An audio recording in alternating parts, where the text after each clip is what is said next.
नमस्कार मित्रांनो, स्वागत आहे तुमचं आताच्या ब्रेकिंग न्यूजमध्ये.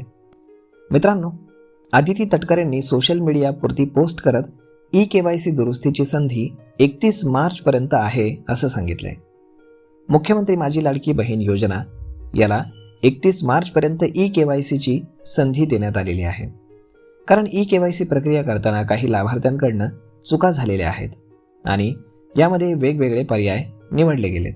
त्यामुळे ती चुका दुरुस्तीची संधी आता पुन्हा देण्यात आली आहे. यामध्ये बऱ्याचशा तक्रारी प्राप्त झाल्या होत्या.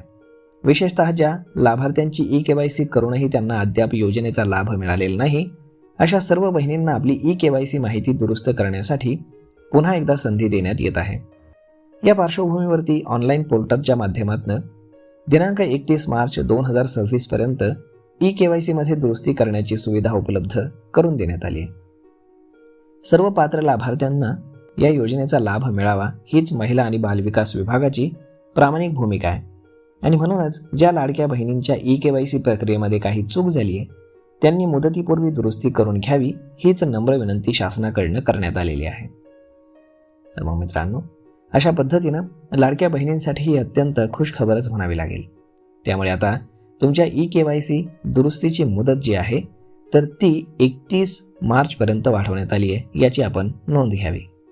धन्यवाद.